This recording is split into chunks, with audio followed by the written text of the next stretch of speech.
전국 시대가 언제예요? 지금 전국 시대 아닌가? 전국구 아닌가? 왜 웃어?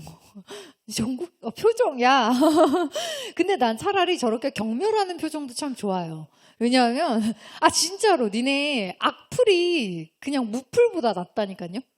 정말 나 이렇게 정말 나를 경멸하는 저 표정으로 봐주면 너무 좋아. 좋아요. 왜냐하면 우리 상호작용이라는 걸 하는 거잖아. 그잖아. 근데 그냥 내가 무슨 말 하든 이런 애들이 있어. 웃지도 않아, 울지도 않아, 그냥. 그거는 좀 힘들어, 수업할 때. 그치, 덕형아? 그래서, 너무 좋아. 변태 같아요? 자, 어쨌든. 그래서 전국 시대가 뭐예요? 중국. 전쟁을 하던 시대라는 얘기야. 전쟁을 하던 시대. 알겠지? 그래서 전국 시대. 그래서 우리가 뭐라 얘기해요? 춘추 전국 시대라 그러지 않아요? 맞아요. 제자 백가가 나왔던 시대잖아. 그래서 이걸 이렇게 잘라서 춘추 시대가 앞쪽이고 전국 시대가 얘 뒤쪽인데 앞이 공자, 뒤가 맹자 이렇게 생각하면 돼. 알겠지? 이때보다 이때가 더 혼란스러운 시기예요. 그래서 공자가 얘기했던 거는 뭐 예를 들면 뭐 인의 예지신이라면 왕을 쿠데타를 해갖고 갈아치우면 되냐 안 되냐? 안 되잖아. 근데 맹자는 된다 그랬단 말이야. 왜냐하면 너무 형편없는 제후들 왕들이 많은 경우에 걔가 먼저 본인의 그런 걸 어겼기 때문에 우리도 이렇게 왜냐하면 기본적인 본인이 해야 될 걸 안 했기 때문에 그걸 저버렸다는 거죠. 그래서 그걸 바꿔도 된다 뭐 이렇게 이야기를 하는데 어찌됐든 저 때가 저런 기본적인 뭐라 그러지 시대상 같은 건 여러분들이 머릿속에 가지고 있으셔야 돼. 춘추시대도 전국시대도 혼란했지만 춘추시대보다 전국시대가 더 혼란했던 시대 아셨죠? 자, 그래서 전국시대 얼마나 막 싸울 때야. 전국시대 중엽 이후에 하나의 독립적인 영역을 가진 철학적 주제로 정립되었다. 그러니까 이게 아까 얘기했죠. 왜 전국시대겠냐고. 이름은 왕인데 왕처럼 행동을 해 안 해? 안 해. 그럼 명과 실에 대해서 생각을 해봐야 되지 않을까? 난 한번 그런 생각을 한 적이 있는데 우리가 의리를 누구한테 어디까지 지켜야 하는가? 내가 니네가 이 지문을 또는 명과 실에 대한 개념 같은 거를 항상 지식은 어떨 때 의미가 있다고요? 물론 우리가 성적을 잘 받으려고 공부하는 게 맞아요. 근데 성적을 잘 받으려고 공부를 하는데 어떤 지문을 공부하는데 이 지문이 나랑 아무 의미가 없어. 그러면 공부하는데 흥미가 좀 없잖아요. 그렇지 않아요? 알바야? 명과 실을? 그렇잖아. 그럼 재미가 없잖아. 그래서 이게 의미가 있으려면 어떻게 해야 돼요? 어떨 때 나한테 의미가 있어 이게? 내 인생에 적용이 될 때 의미가 있지 않아요? 그지? 그래서 그 적용에 대한 얘기를 하는 거예요. 왕이 되게 형편이 없을 때 내가 얘를 우리는 두 가지의 길이 있죠. 형편없는 왕을 계도하는 거예요. 나아지게 막 일깨우는 거죠. 아니면은 도저히 뭐 재활용이 안 되는 수준이야. 니네 어떤 물건이 있으면 그거를 아껴 쓰고 다시 쓰고 막 그러면 좋잖아.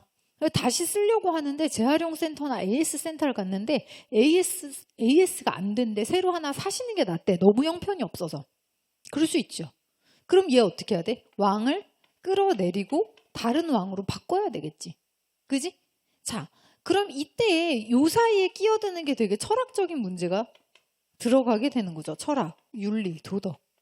진정한 선과 악에 대한 개념들이 들어가게 된다고요.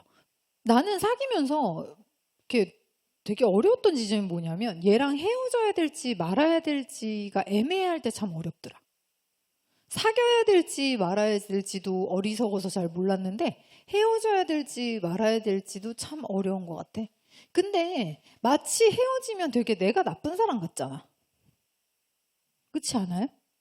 왕을 끌어내리는 거하고 내가 우리 헤어지자라고 얘를 뭐 남친을 헤어지자라고 말하는 거하고 이거를 내가 끌어내야 되는데 이게 과연 도덕적으로 철학적으로 내가 먼저 그래도 되는가에 대한 고민을 하게 된다고요. 그럼 어디까지 왕이 어디까지 잘못해야지만 내가 왕을 끌어낼 수 있을까? 내 여자친구가 또는 남자친구가 어디까지 잘못해야 내가 헤어짐을 고할 때 그게 정당할까? 비슷한 문제죠.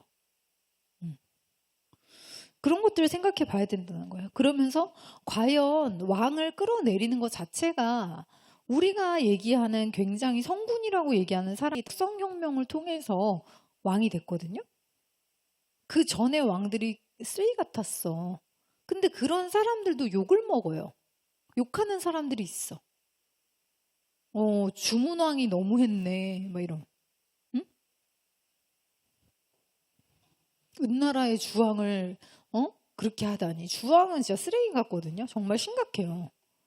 진짜 심각해. 근데도 뭐라 그래요?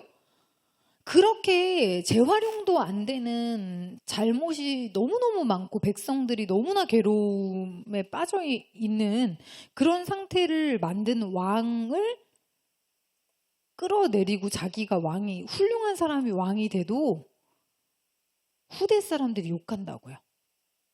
왕을 끌어내리고 본인이 왕이 됐다고. 그래서 정치 윤리적인 차원에서 다루어지는 거죠. 왕이 어떠해야 되는가? 왕이라는 이름에 맞는 실이라는 건 무엇인가? 신이라는 이름에 맞는 실이라는 건 대체 무엇인가? 그래서 정치 또는 우리가 그 안민가를 한번 살펴볼까요? 안민가? 안민가를 살펴보면 신라의 경덕왕이 어떻게 했어요? 어떻게 백성을 좀 다스리면 좋을지 좀 좋은 글을 좀 가르침을 주겠니? 그랬더니 뭐라 그래요? 군은 군답게, 신은 신답게, 민은 민답게 할 때 나라가 태평할지이다. 라고 이야기를 하죠. 그게 명실이죠. 그럼 군은 군답게가 뭔데? 신은 신답게가 뭔데? 민은 민답게가 뭔데? 이 세상이 어지러운 이유를 뭐라 그래? 선생이 선생 같지 않고, 학생이 학생 같지 않고, 아버지가 아버지 같지 않고, 어머니가 어머니 같지 않기 때문에 이 사회가 이렇게 혼란스러운 거 아닙니까? 그래서 이 명과 실의 문제는 정치적인 문제이자 윤리적인 문제를 알 수 있고, 그래서 전국시대 중엽 이후에 하나의 독립적인 영역을 가진 철학적 주제로 정립되었다. 그래서 이게 결코 쉬운 일이 아니에요. 이 시기에 이렇게 명실 문제를 전문적으로 다룬 대표적인 사상가와 학파가 공손룡과 그리고 후기에 묵가로 이들 사이에서는 철학적 논쟁의 국면이 펼쳐졌다.